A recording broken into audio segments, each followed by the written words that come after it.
ఇక్కడ ఇంకొక విషయం కూడా శేషు గారు, ఎస్ రష్యాతో మనకున్నటువంటి స్నేహబంధం ఈ రోజుది కాదు, ఈనాటిది కాదు, ఎప్పటి నుంచో ఉంది, అది కొనసాగుతుంది ఉంది.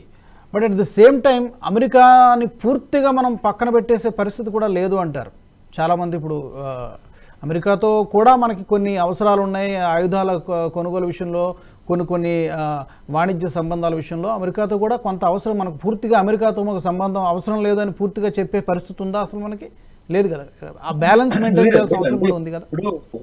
భారతదేశానికి అమెరికాతో ఎంత అవసరం ఉందో అమెరికాకి అంతకంటే ఎక్కువ భారతదేశంతో అవసరం ఉంది. ఎందుకంటే ఇది ప్రపంచంలో అతిపెద్ద మార్కెట్ అండి. 144 కోట్ల జనాభా ఉన్నటువంటి ప్రపంచంలో ఉన్నటువంటి ఒక బిగ్గెస్ట్ మార్కెట్. ఈ బిగ్గెస్ట్ మార్కెట్ ని వదులుకోవటానికి ప్రపంచంలో ఏ దేశం కూడా పక్కకు జరగదనేటటువంటి విషయాన్ని మనం గమనించాలి.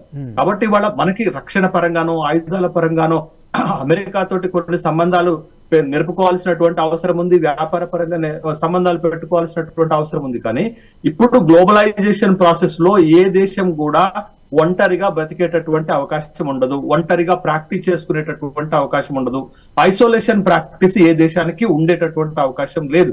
కాబట్టి మనం అమెరికా పైన ఎంత ఆధారపడతామో అంతకంటే ఎక్కువ అమెరికా మన పైన కూడా ఆధారపడి ఉంది. మీరు చూడండి, మొట్టమొదటి భారతదేశ ప్రధానమంత్రి జవహర్లాల్ నెహ్రూ 1953లో ప్రధాని అయిన తర్వాత మొట్టమొదట పర్యటన చేసింది మాస్కోకే. ఇవాళ మోడీ కూడా మూడోసారి అధికారంలోకి వచ్చిన తర్వాత మాస్కో పర్యటన చేశారు. మాస్కో అనేది ఫ్రమ్ ద బిగినింగ్ దశాబ్దాలుగా ఈ దేశానికి ఒక వ్యూహాత్మకమైన భాగస్వామి. అది అమెరికాకు కోపం వస్తుందని మనం రష్యా సహకారాన్ని మనం వదులుకోలేదు. ఇవన్నీ ఎందుకండి, ఇప్పుడు మనకు సమస్య వచ్చినప్పుడు ఉక్రెయిన్ రష్యా వార్ వచ్చిన సందర్భంలో కూడా క్రూడ్ ఆయిల్ కోసం భారతదేశానికి సహాయం చేసినటువంటి దేశం రష్యా. కాబట్టి వాళ్ళ అమెరికా నిర్దేశిస్తున్నట్టుగా ఏదో ఒక వైపున భారతదేశము మొగ్గేటటువంటి అవకాశం ఉండదు. భారతదేశానికి ఒక విధానం అంటూ ఉంది, అది ప్రపంచంతో స్నేహం చేసేటటువంటి విధానమే, ప్రపంచ శాంతిని కాంక్షించేటటువంటి విధానమే. కాబట్టి బట్ వాళ్ళు మనకు అవసరాలు వాళ్ళతో ఉన్నప్పటికీ కూడా భారతదేశం అవసరం లేదు అనేది భారతదేశం వాళ్ళపైన డిపెండెంట్ ఉన్నప్పటికీ కూడా వాళ్ళ ఆదేశాలను పాటించేటటువంటి స్థాయిలో భారతదేశం లేదు. ఇవాళ భారతదేశం తోటి స్నేహ సంబంధాలు కోరుకోవటానికి ప్రపంచం అంతా ఎదురు చూస్తుంది. ఎందుకు? It's one biggest market in the world. ప్రపంచంలోనే మన ఒక పెద్ద మార్కెట్. వాడు ఏది తయారు చేసినా ఏది కనిపెట్టినా ఎక్కడ అమ్ముకోవాలి వాడు, ఎవరికి అమ్మాలి వాడు? భారతదేశ ప్రజలు కొంటేనే దానికి మార్కెట్ వాల్యూ పెరుగుతుంది అనేటటువంటి విషయాన్ని గమనించాలి. కాబట్టి భారతదేశము రష్యా చెప్పినట్లు వినదు, అమెరికా చెప్పినట్లు వినదండి. భారతదేశానికి ఒక స్వేచ్ఛాయుతమైన ఒక స్వతంత్ర ప్రతిపత్తి కలిగినటువంటి ఆలోచన విధానం ఉంది. ఇప్పటికి 77 ఏళ్లలో భారతదేశ విదేశాంగ విధానం ప్రపంచవ్యాప్తంగా ప్రశంసలు అందుకునేటటువంటి విధానాన్ని మనం నెలకొల్పాము తప్ప ఎక్కడ కూడా ఏ పక్షానికి మనం ఫేవర్ చేసినట్టుగా ఇంతవరకు ఒక్క ఆరోపణ భారతదేశం పైన లేదు. అదే మన మధ్య విధానం అవలంబిస్తూ ఉన్నాం. ఓకే, కాళిదాస్ గారు, మీకు మనందరికీ గుర్తుంటుంది, మోదీ గారు ప్రమాణ స్వీకారం చేసిన రోజునే అక్కడ రియాసీలో అటాక్ జరిగింది. ఆ రోజు కూడా మనం డిస్కషన్లో మాట్లాడుకున్నట్టు నాకు గుర్తు. రియాసీలో అటాక్ జరిగింది, చాలా పెద్ద అటాక్. అది దాదాపు 10 మందో 11 మందో యాత్రికులు చనిపోయారు. ఆ తర్వాత వరుసగా సిరీస్ ఆఫ్ ఇన్సిడెంట్స్ నెల రోజుల వ్యవధిలో ఒక ఐదు ఉగ్రదాడులు జరిగాయి. జమ్మూ అండ్ కాశ్మీర్ బోత్ రీజియన్స్లో జరిగాయి.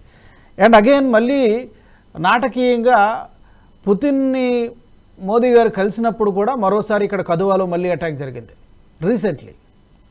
మీకు 5-5 సైనికులు చనిపోయారు.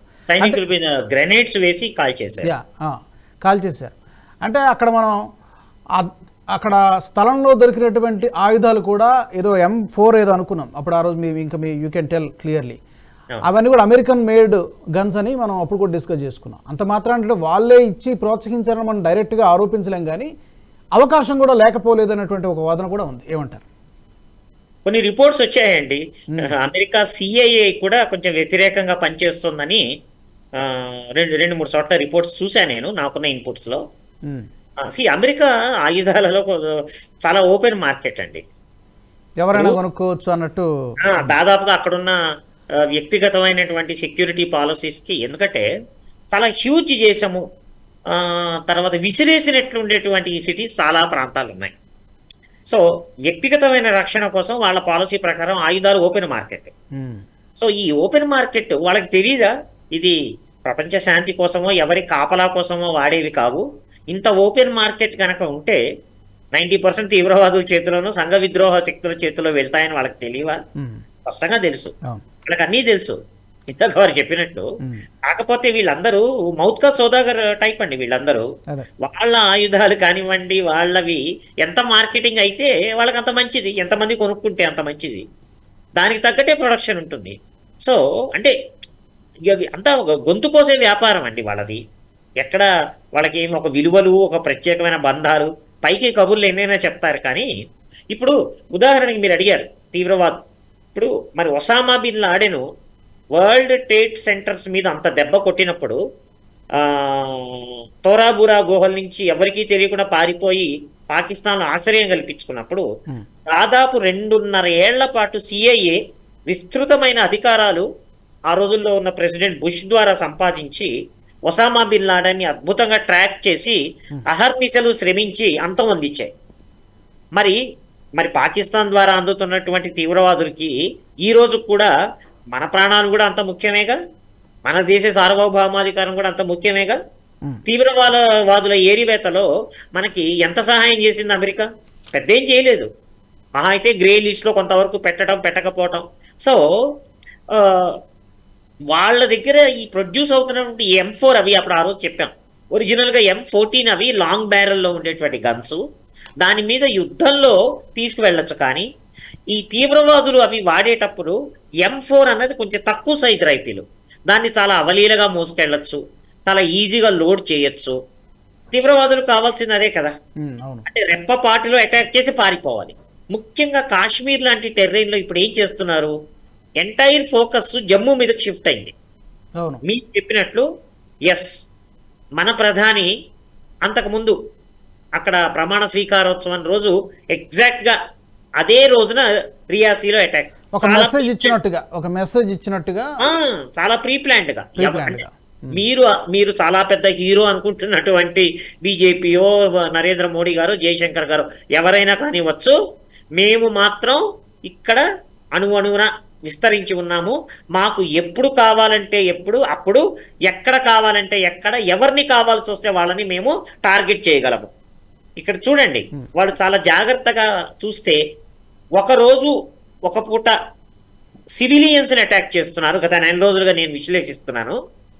ఆ తర్వాత కొంత గ్యాప్ ఇచ్చి డైరెక్ట్ గా భద్రతా దళాల మీద పడుతున్నారు. అవును, ఆర్మీ పాయింట్స్ కానీ లేకపోతే సివిలియన్స్ కానీ. అంటే మాకు అందుబాటులో అందరూ ఉన్నారు అన్న హెచ్చరిక పంపిస్తున్నారు, స్ట్రాటజిక్ గా ప్లాన్డ్ గా. అలాగని మరీ పెద్ద ఇన్సిడెంట్లు కూడా కాకుండా ఒక రియాసీ తప్పితే మిగతావన్నీ కూడా అంటే 2, 3, 4 చిన్న స్థాయిలో జరుగుతున్నటువంటి ఘటనలు. బట్ వాళ్ళ మెసేజ్ అయితే వస్తుంది. ఇప్పుడు పెద్ద సంఘటన కనుక జరిగింది అనుకోండి, పుల్వామా లాగా, చాలా తీవ్రంగా విరుచుకుపడతామని తెలుసు. అంటే ఆ అవసరం రాజకీయ పరంగా ఉన్నదా అన్నది కొంచెం లోతుగా ప్రత్యేకంగా విశ్లేషించాలి. ఎందుకంటే ఇది వీక్ గవర్నమెంట్, ఇలాగే అవుతోంది, వీళ్ళ వల్ల కావట్లేదు అన్న విమర్శలు ముందు వాళ్ళకి రావాలి. ఇప్పుడు జాగ్రత్తగా చూడండి, అంటే ప్రభుత్వాన్ని ఇరుకున పెట్టేటువంటి అంశాలు ఎలాగో ప్రతిపక్షాలు చేస్తున్నాయి, వాటికి ఊతమిచ్చే విధంగా వీళ్ళు కూడా వర్క్ చేస్తున్నారు. అంటే వాళ్ళకి వీళ్ళకి సంబంధాలు ఉన్నాయని కాదు, బట్ వాళ్ళు ఏం చేస్తున్నారు, కేవలం ప్రత్యక్షంగా కాకుండా పరోక్షంగా స్ట్రాటజిక్ గా ప్లాన్ చేస్తున్నారు ప్రభుత్వాన్ని ఇరుకున పెట్టే విధంగా. అంటే ఏంటి, ఇక్కడ ఇలాంటి ఘోరకలి జరుగుతుంటే దేశాన్ని వదిలి వెళ్లాల్సిన పర్యటనలకు అవసరం ఉందా? అంటే ఇలాంటి స్టేట్మెంట్స్ అవసరం అయితే ప్రతిపక్షాల నుంచి రాబట్టే విధంగా కూడా వీళ్ళు చాలా స్ట్రాటజిక్ గా చేస్తున్నారు. సో అందుకని ఇవి జరుగుతూనే ఉంటాయి. చివరికి ఇప్పుడు ఎక్కడికో అక్కడికి తాడు తెగేదాకా పూర్తిగా లాగినప్పుడు డెఫినెట్ గా భారత ప్రభుత్వం కఠినమైన నిర్ణయం తీసుకొని అది సర్జికల్ స్ట్రైక్స్ యూరీ తర్వాత లేదా బాలాకోట్లనా లేదా ఒక నిజమైనటువంటి ప్రత్యక్ష యుద్ధం అవుతుందా, వాళ్ళు ఎక్కడ దాకా తాడు లాగుతారు, మనం కూడా ఎప్పటి వరకు చూసి ఎటువంటి ప్రతిస్పందన వస్తుందన్నది వేసి చూడాలి.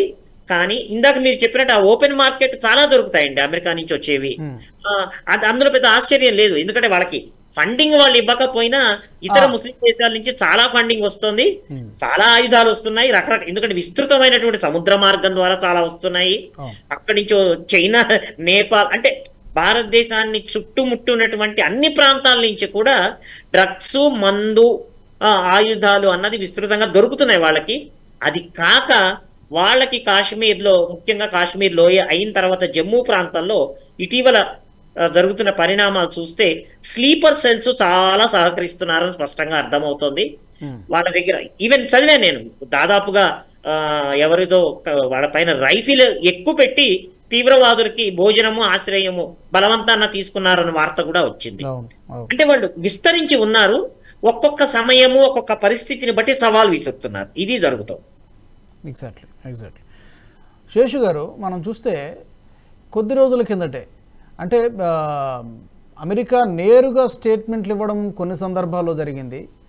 అండ్ ex-CIA అధికారిని శారా ఆడమ్స్ ఈ మధ్యనే ఏదో ఒక ఇంటర్వ్యూలో మాట్లాడుతూ ఆమె ఏం చెప్పారంటే, తాలిబాన్లతో భారత ప్రభుత్వం ఒప్పందం కుదుర్చుకుంది, సీక్రెట్ డీల్ కుదుర్చుకుంది, $10 బిలియన్ డీల్ కుదుర్చుకుంది, పాకిస్తాన్లో ఉన్నటువంటి కశ్మీరీ టెర్రరిస్టులందరినీ ఏరిపారేయడానికి తాలిబాన్లతో రహస్య ఒప్పందం కుదుర్చుకుందని చెప్పి ఆమె ఎక్కడ ఇప్పుడే ఎందుకు ఆమె కామెంట్ చేశారు? ఇప్పుడు అంటే CIA అనేది మనకు తెలుసు, అమెరికానే ఆమె చేత అలా మాట్లాడించిందా అనేటువంటి అనుమానం కలక్కమానదు.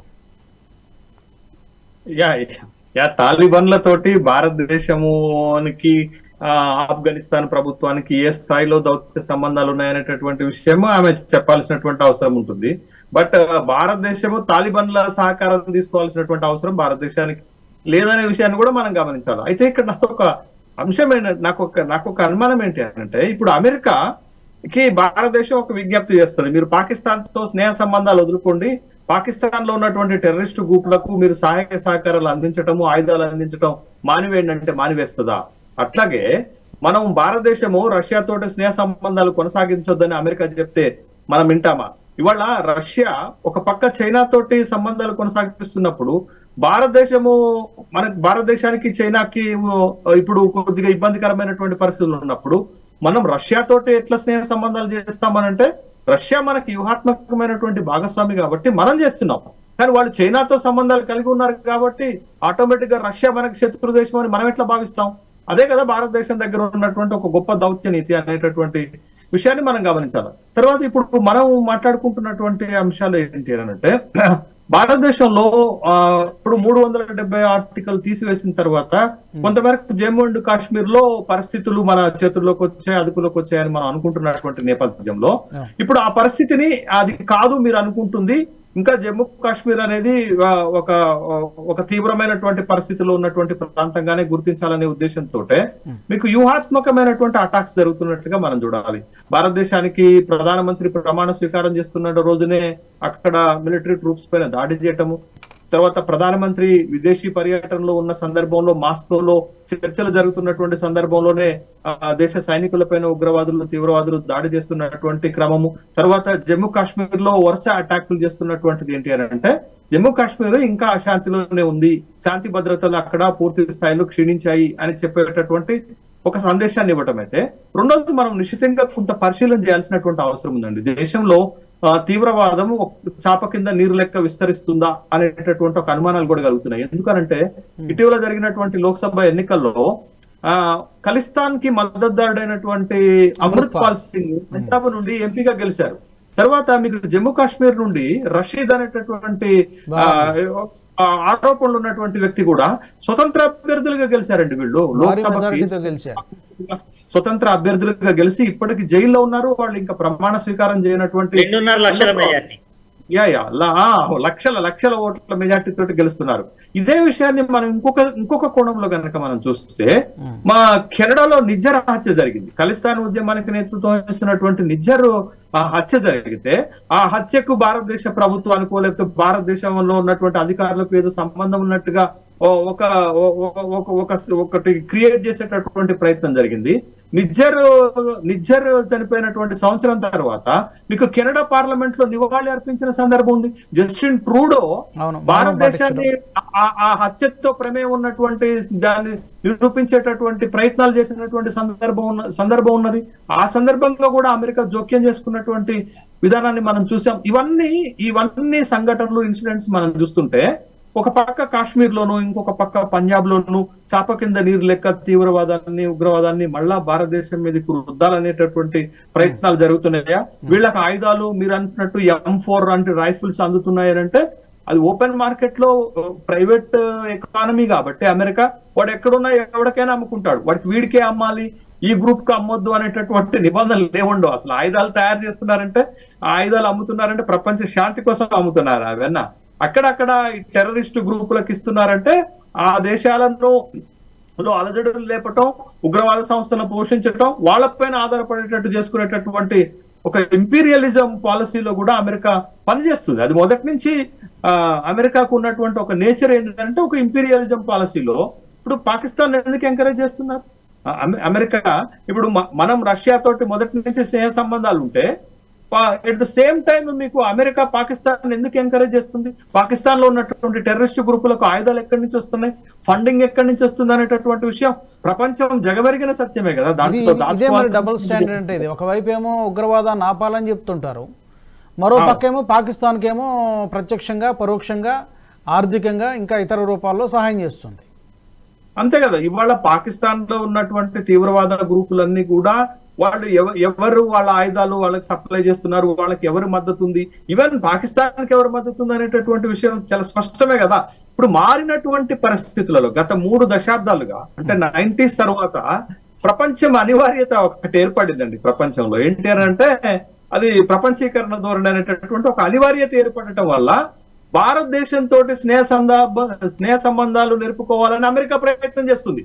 కానీ అంతకుముందు ఏం జరిగిందంటే మనకి ఎగనెస్ట్ గా పాకిస్తాన్ ఒక ఫోర్స్ ని బట్టి భారత్ ని కంట్రోల్ చేయాలనేటటువంటి ప్రయత్నం అమెరికానే చేస్తుంది కదా. కానీ ఇప్పుడు ఒక అనివార్యమైనటువంటి పరిస్థితి ఏంటి అని అంటే భారతదేశం లాంటి ఒక పెద్ద ఎకానమీ తోటి సంబంధాలు పెట్టుకోకపోతే అమెరికా విస్తృత ప్రయోజనాలు కూడా దెబ్బతింటాయి, యూరోపియన్ యూనియన్ విస్తృత ప్రయోజనాలు కూడా దెబ్బతింటాయి. కాబట్టి భారతదేశంతో స్నేహ సంబంధాలు నిలుపుకోవాలని ఒక అనివార్య పరిస్థితులలో మాత్రమే 90s తర్వాత అమెరికా భారతదేశానికి లోతైన మిత్రుడో లేకపోతే వ్యూహాత్మకమైన భాగస్వామ్యం వాళ్ళ భాషలో చెప్పాలంటే ఆ యాటిట్యూడ్కి వచ్చారు. కానీ అంతకు ముందు వాళ్ళు చేసినటువంటిది అంతా కూడా భారతదేశ సార్వభౌమత్వానికి, సావర్నిటీకి వ్యతిరేకంగా చేసినటువంటి చర్యలుగానే మనం చూడాలి కదా. కాబట్టి ఇప్పుడు ప్రమాదం అటు జమ్మూ కాశ్మీర్, ఇటు పంజాబ్ లో మళ్ళా ఉగ్రవాద సంస్థలు మేల్కొంటున్నాయా? అక్కడ ప్రజలు మరి ఎందుకు వాళ్ళకు ఓట్లు వేశారు? ఉగ్రవాద సంస్థలతోటి లింకులు ఉన్నాయనేటువంటి అమృత్ పాల్ సింగ్ ని అరెస్ట్ చేయడానికి భారత ప్రభుత్వము, పంజాబ్ పోలీసులు ఎంత ఇబ్బంది పడ్డారండి. అంటే ఎక్కడో ఏదో జరుగుతుంది అనేటటువంటి ఒక అంశాన్ని కూడా భారత ప్రభుత్వం సీరియస్ గా పరిశీలన చేయాల్సినటువంటి అవసరం అయితే ఖచ్చితంగా ఉంది ఈ కేసులలో. ఎగ్జాక్ట్లీ, నిజం. చాలా క్వశ్చన్స్ అయితే ఉన్నాయి మీరు అన్నట్టుగా. ఈ వీడియో మీకు నచ్చినట్టయితే లైక్ చేయండి, 10 మందికి షేర్ చేయండి. అలాగే కామెంట్ల రూపంలో మీ అభిప్రాయాలను మాతో పంచుకోండి. Nationalist hub group of channels ను సబ్స్క్రైబ్ చేసుకుని తెలుగునాట జాతీయవాద జర్నలిజాన్ని ప్రోత్సహించండి. ఈ వీడియో కింద ఉన్న బెల్ ఐకాన్ పై క్లిక్ చేయడం మర్చిపోవద్దు.